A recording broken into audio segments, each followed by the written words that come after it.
Well, Shaun, thanks for doing the call with me today. I'm excited to talk about the Blood Queen. Full disclosure, I'm a partner with you on it as well. We're teaming up on this build to make a really great um, creation, a fully AI movie straight through. To my knowledge, that hasn't happened yet. I know there's some competing companies and some other studios out there trying it right now. Yeah, I've So, seen Disney put a couple of like gaming technologies in some of their stuff. And I mhm, know people have tried to make the movies, but the problem is I don't think that they're making the movies like you got to make the movie because you still got to treat this the same way as you would a live action, yeah. shot by shot, scene by scene. You got to do blocking. You got to do all the stuff you would in a normal movie. And they just kind of like squeeze everything together and they're like, hey, this is cool. And you're like, yeah, but it has no story. Hmm. There's no, Do you remember the title of the AI movie? I haven't heard about their promo on that. no, like it wasn't like officially released. It was like on YouTube. Like you can kind of look where Oh, people have gotcha. tried to make what they think a blockbuster movie is, and it's like, Right. but that's not. There's no, Yeah, I guess what I meant is we're going to be doing it properly. I guess that's the best way to say it. So, yeah, um, no. I mean, it's bound to go there, and it's the right way to go, especially for indie producers, The right absolutely. right now you have two options: live action the animation, that's it. Yep. This is kind of like the in between, which will set us up obviously for all of our other movies and stuff we're Well, doing the as cool thing is that, with these new tools that we enhance in our system as well, uh, it did what like Unity and Unreal Engine did for indie developers, where it's like no longer are there just powerhouses that can put out this content. We have smaller studios, a little more independent studios, and we now have the power to play with the big boys because our creativity's there. It was just the budgets were just so incredibly large back in the day. When I say back in the day, I mean a few months to a few I years mean, ago. they still are. And Yeah. that's kind of the problem that you have is you have two forms of thought going. If you're the big boy, yeah, you use technology, you can use actors, you can use whatever, but you're gonna have, and you can do that by having, say, a crappier script, okay?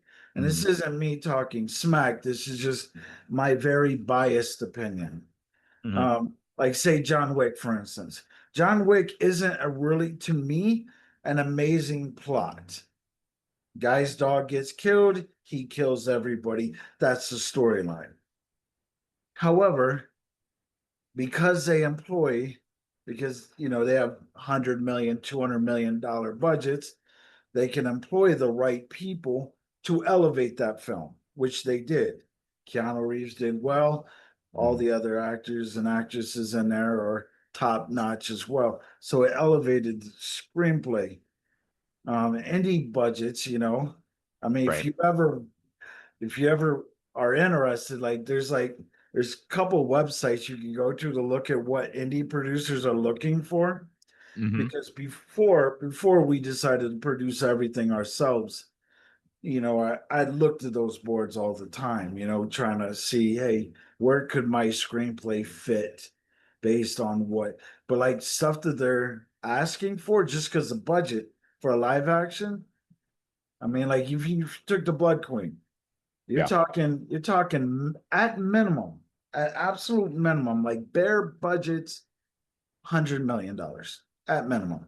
Oh yeah. I mean, for what we're doing, in the budget we're in, it's incredible what we're going to be able to do because no longer do you need multi million dollars, even $1 million anymore to let's say not even a full movie, but people with proof of concepts that want to do a minor pilot, one episode of something, one small thing.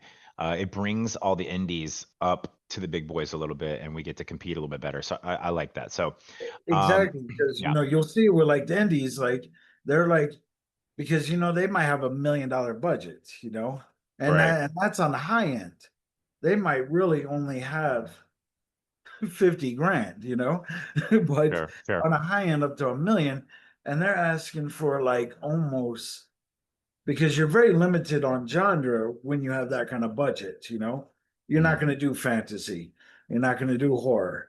You're not going to do thriller. You might do Right. comedy or rom-com, you know? You might do, yeah, kind of a casual comedy, something like that Yeah, with and some they're asking for like two characters, um, two yeah, exactly. locations, and you're like, that's the protagonist and antagonist. That's the minimum you need for the movie. Yep, absolutely. So let me move to some questions for you.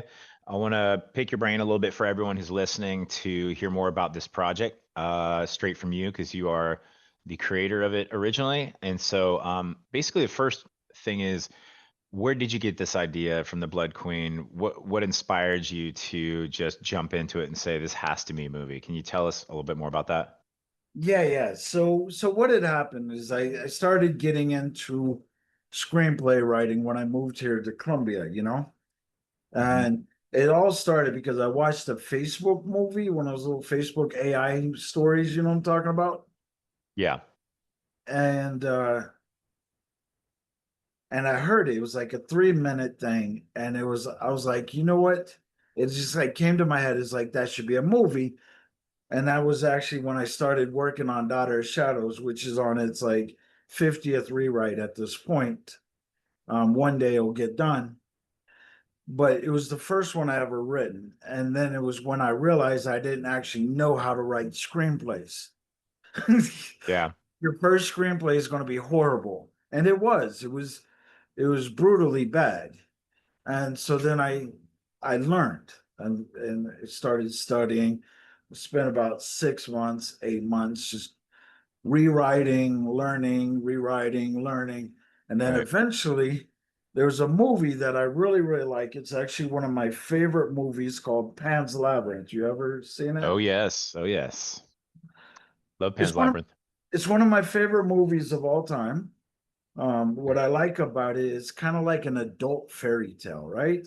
Hmm. And that's essentially what it is. She's trying to end up back into her kingdom in the underworld. Right. That's her problem that she's solving. and and so after watching Pan's Labyrinth for now probably the thousandth time, probably, Hmm. Yeah. um, it inspired me to kind of create like another adult fairy tale, you know? Okay. And I really like vampire lore, but I have a problem with vampire lore. What is that? My biggest problem with vampire lore isn't necessarily just that 90% of them are like Dracula or Underworld, right? Like it's where Right. Very more, similar in some ways. Yeah.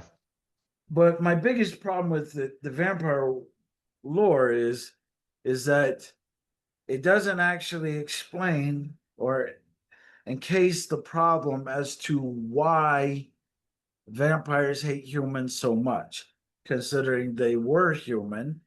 you know, Yeah.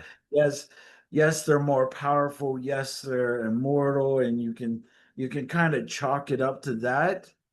But that to me leaves questions still because like we eat cows, right? Cows and chickens, right? We are Right. considered superior to them in just about every way, shape, and form. Yet none of us are out there with machetes just slaughtering cows and chickens. You know, Right. Not everyone's doing that. Right. I'm sure there's somebody out there, but most of us, we see a cow or a chicken and we go, ah, look, cow, chicken. You There know, it is. Yeah. nothing a part of us is like, look, let me assert my dominance because they're the food and I'm the hunter, you know?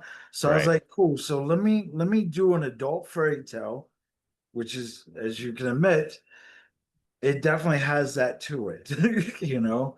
And Right.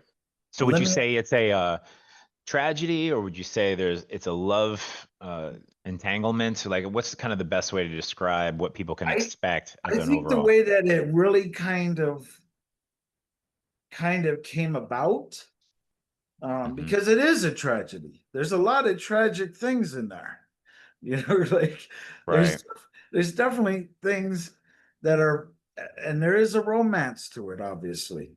A very Shakespearean romance, if you want to call it that. Matter of fact, they have a very Shakespearean ending, in a sense, you know. Right. Uh, It's not all roses at the end of all the Shakespeare, and definitely not at the end of this one. but I would say that I was aiming for a fairy tale, adult fairy tale with vampires, but it would be as like if you were to take Romeo and Juliet, put vampires together, and they had a baby, this would be Right. I close think to that's a good way to describe it. Yeah, that's a very good way. close close to what you're getting here, Okay. So another question for you. without the Uh, corniness, of course. right. Yeah, you don't want that in there. I've seen it. I've been through it. There's no corny going on. It's definitely serious business. So let's go on to the next question. What's been the biggest creative challenge with the Blood Queen so far for you since its inception, since you started it going? Were there some certain, challenges that you had to overcome on your side? Oh, absolutely. Like when you first write this screenplay, because I told you, and I'll tell you 100 times probably in our years of friendship and partnership, that Hmm. you're probably going to hear this from every screenplay that I've written.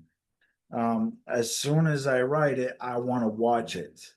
Like it's Right. that powerful that I'm like, I need this to be on Netflix now or somewhere, and I want to watch it. So when you're first getting in the industry and you're learning how things operate, um, you still have a lot of people who operate in the old ways of doing things, which Hmm. really kind of makes no sense to me, considering that box office ticket sales should let you know that things have changed. The fact that we have streaming services Hmm. and Right. and lots of other things going on, there's enough evidence that yes, there's a lot that stays the same, like structure, like the three-act structure is the superb way to tell a movie. Hmm. Five-act structure superb for TV shows. And so you you're running into these industry people who are asking things, and and this is what I always tell people when they ask me, and I'm like, accept advice from everybody, but be concerning of what advice you get, you know, Interesting. or what you enact in your life. Like when I first ran into it, um, you would have people injecting old ideologies into it, Hmm. like maybe this scene should have something a little more rapey. That was actually told, that was actually told to me. That was Yeah, actually I don't told to me. doubt it. I don't doubt it. I've heard things like that as well. And I'm like, no, but that's not how this character operates. You know, like if a sex scene or something needs to be in here, I prefer like in the Blood Queen. It is reasonably it's reasonable for someone to assume that at some point Aurora and Damien are going to have sex. Would you I agree? Yeah, you could probably telegraph that. Yeah, at some point you can come to this conclusion that it's going to happen. I don't need to put it in there so that somebody feels some certain way. There's a million different emotions that I can evoke besides that. Play with the emotion. So when I play with imagination, different things. So when I was first trying to get it optioned out, because when I first, even before I talked to you, I tried to option it. Sure. And you run into a lot of challenges there because people will ask for your screenplay, and then you go, hey, a month later, hey, just out of curiosity, if you had a chance to read it. You'll never Mhm. hear from them again. So you don't know if they're thinking about it, if they're not. I mean, the If they have only thousands of scripts on a pile. no, but the problem is I think it's unprofessional because you asked for my screenplay. I didn't give it to you. Sure, I gave sure, you a query letter. You should have the decency to be like, hey, look, we're gonna pass on this, for sure. whatever. I mean, I did. I did get some feedback. Oh, it's too ambitious, and you're like, Mhm. yeah, it is I hate because when things are too ambitious. it's a real good story. It's one that takes you on a fucking journey, and you Right. feel things. You feel things. Excuse my French, but you go through the movie and you relate to these characters. Sure. You like, to me, like, that's a good story. Do I relate with this person? Do I feel with them? Do I, by the end of the movie, am I cheering on them to solve their problem? And if they don't, am I going to get pissed off? You know, You do want because to trigger those emotions. Yeah, that's I think that's a sign of good writing though, triggering those emotions and not having something that's just people are looking at their watch the whole time. They're actually in it, So exactly, because I know I've watched movies where I've checked my phone. yeah. Yeah, you start looking through Instagram, maybe in your email. So all right, so let's move to the next question for you. Um, so for this first movie, what was your more of your target audience? Who are you thinking of when you think of the main audience for this film? Obviously fantasy people, they're gonna like it. I would say people obviously love vampire lore. They're gonna like it. Right. Um, you're probably going to have the age ranges if you wanted to guess, probably 18 to 50s, probably. Because it is more of an adult-centered movie, Right. due to the Oh, fact that it does have violence. But what vampire movie doesn't? It's not senseless violence. It's not just like, oh, humans, let me go kill them because they're humans. It's like, no, there's the violence is a point. It's a plot point to the movie. It's a point. right. Okay. Um, let's see. I'm going through my questions here. A second. I'll just No trim this worries. on the final. Let's see. Okay.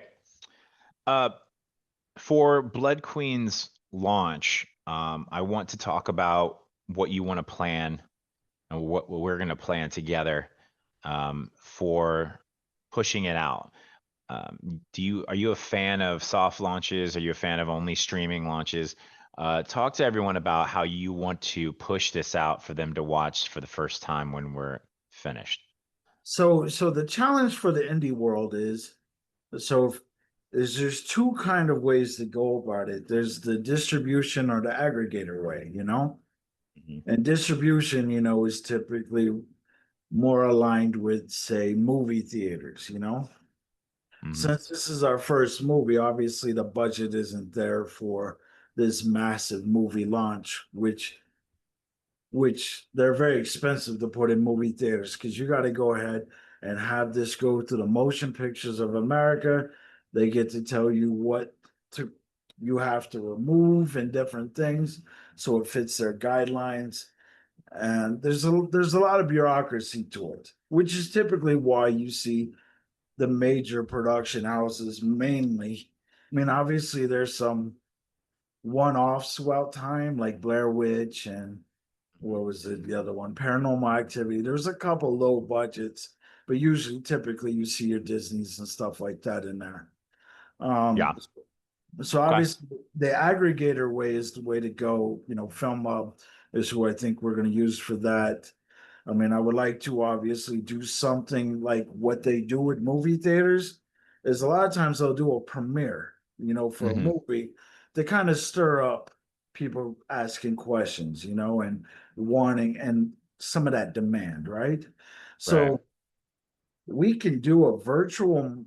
There's websites out there like Meetup and a few others. I found one which I'll discuss with you offline, Right. uh, where I'd already kind of set it up, or at least Okay. Okay.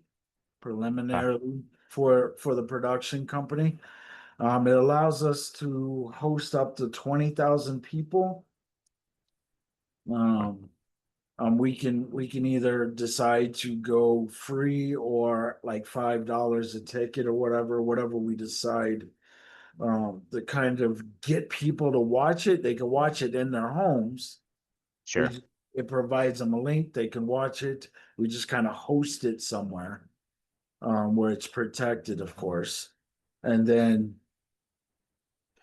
what that should do, because at that same time we pushed through Film Hub. I mean, obviously we have to work on some of the artwork and different things for them.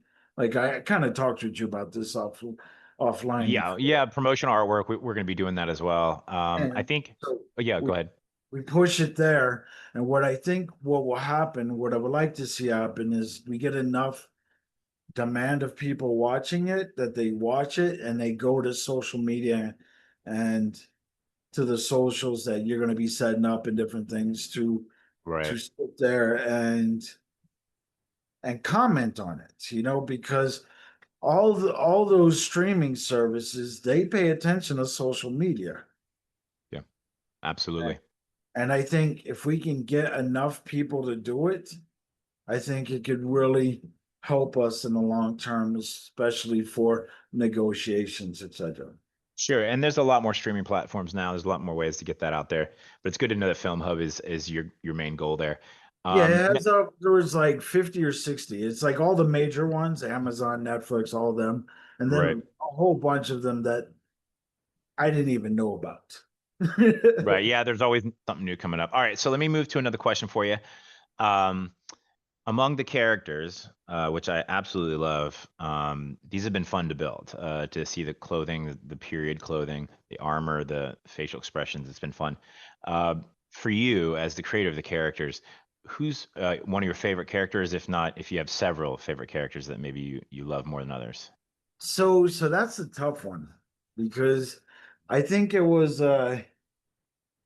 Quentin who said every movie he writes is personal to him. Talking about Um, Tarantino?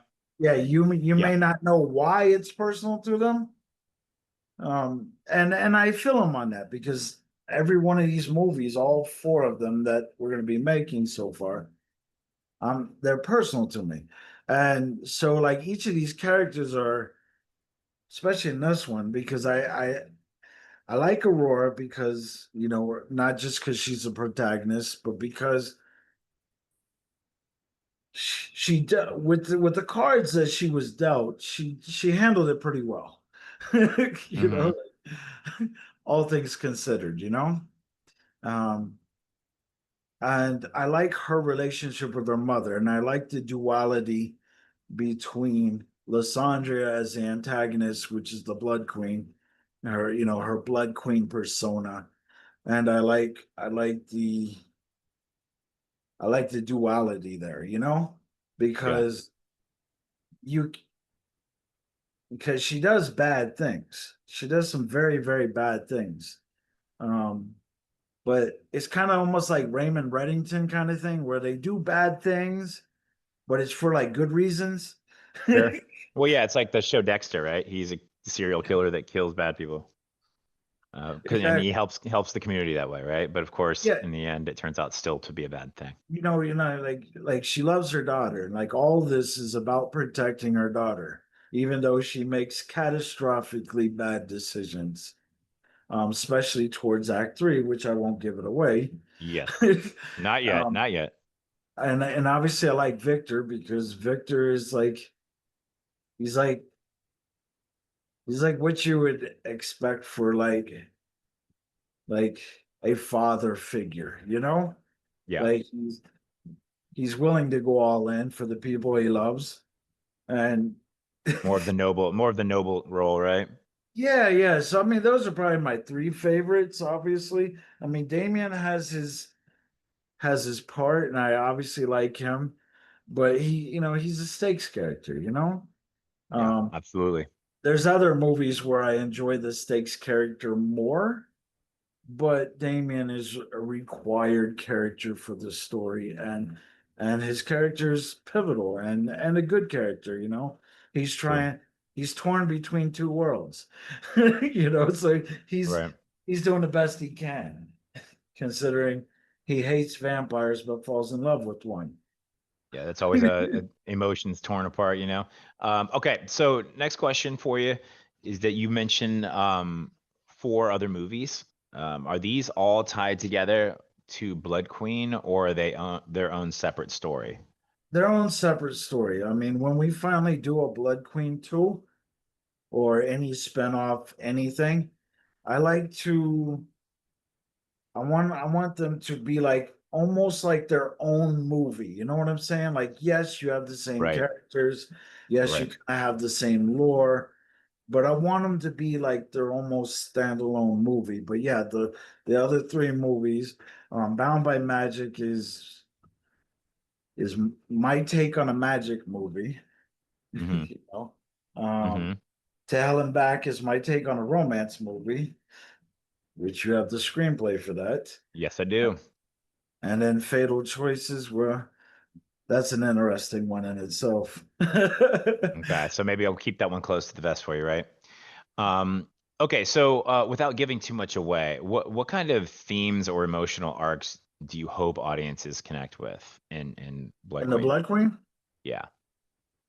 I mean, you're gonna have a lot of emotional arcs, like I'm big on not not just being one centralized emotion throughout the entire thing. Hmm. I like to do more of an array. And a perfect example of why I think this is good is because that makes the memory, or at least that section, memorable. Like there was a movie called Free Guy. You ever seen it? I haven't. No, who's in it? It's Ryan Reynolds. It's a comedy, but Act Three, that point right before Act Three that we talked about, the lowest point of the movie, Right. Yep.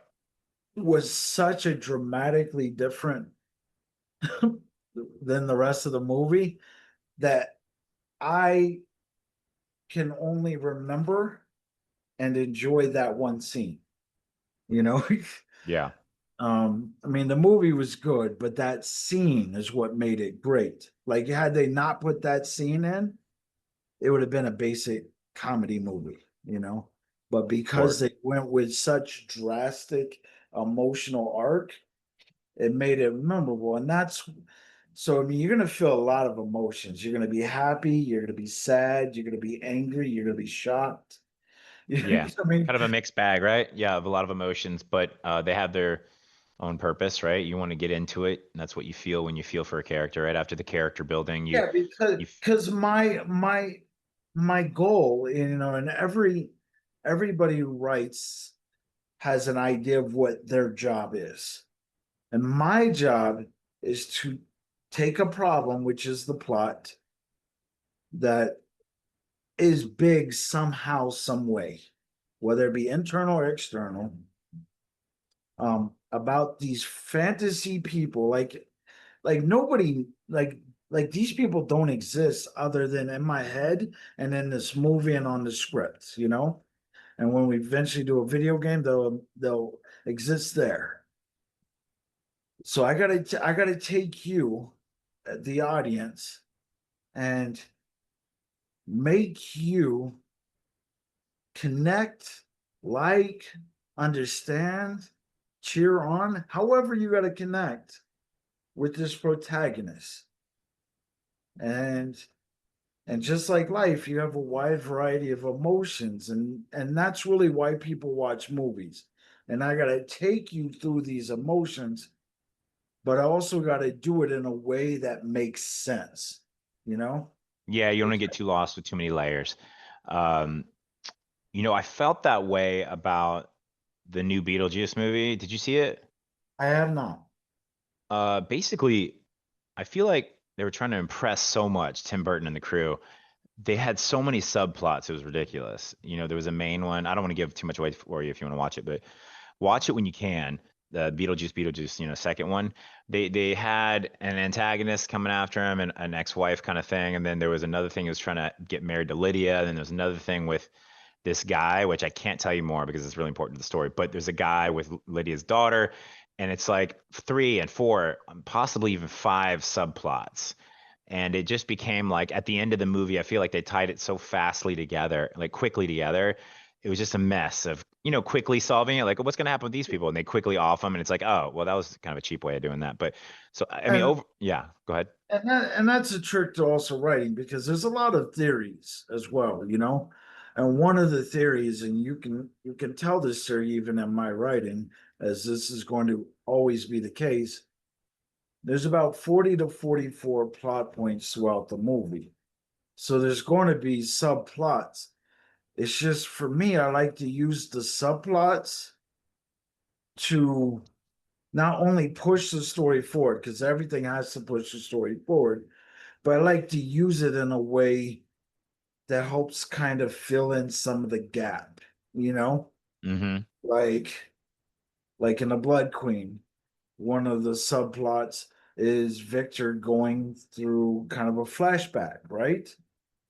Yeah. And that moves the story forward, but it also helps tie Victor into the scope of things. So he's not just the right hand man of Lysandra. He's not just some guy, you know, she cares about. It's, you know, he was with the group. Yeah, I can't even go too much into Sure. details Yeah. without giving You don't out. have to go too much into it. Yeah. But I like to use it to kind of answer some of those questions that are lingering. Yeah, and Um, we'll go deeper into that. This is just kind of a surface level on that. yeah, As far as the incredibly unique world of the Blood Queen, it's dark, it's immersive, definitely full of a ton of lore. Can you describe what kind of atmosphere or the universe that fans can expect and people that are watching this for the first time? like what would it be equivalent to? Well, yeah, like when someone goes, "What style of movie is it?" or what, for example, Gladiator. We know that's all ancient Rome and things in Italy and things like that. What kind of atmosphere besides we know Yeah, it's I mean, vampires, we know it's dark, but what other kind of atmospheric or universe things can people expect so to see? so I didn't really base it off of any location specifically, but Okay, if you were to kind of, it would be like just because of like the look of the characters and the way that they are, you would think maybe Eastern Europe 400, 500. You know, where 500, yeah. Okay. where you have, where We're in year 500 pretty much that in that realm. yeah, around Middle Ages kind of time frame, where you have kings and queens and castles and villages, you Sure. know, which is so it's definitely not a modern movie. So we could say a little bit of the Game of Thrones feel, right? A little bit of Yeah, that fantasy of the Game of Thrones world vibe, right? yeah, Bound by Magic will have a mixture of two worlds, but that's Okay. without going into Sure. that Yeah, timeline. definitely we'll hit that interview on that time. Okay, so let's talk about a little bit of sound design. I'm going to be designing the sound for this. It's going to be really cool. I know what I have planned, but for everyone listening tonight, what can you give us publicly to talk about the sound design and the plans you have for sound effects and sound? Obviously sound effects, there's plenty of things for the sound effects, gravels, sword fights, stuff like that. And obviously there's dialogue and different things. But as far as music, I think more like the instrumental type music like you see in Gladiator. Oh, Um, Maybe something kind of like I really like the soundtrack for Man on Fire. I know it's a completely different movie, you know, right, right, it is. but it's it has kind of that eerie instrumental. You know what I'm saying? Like, Absolutely. and Troy, I think, had some of that as well. And I think that type of ambulance is perfect for these types of movies. Like Hmm. there are definite movies where you'd probably want like more modern music or at least Right. more like to some extent.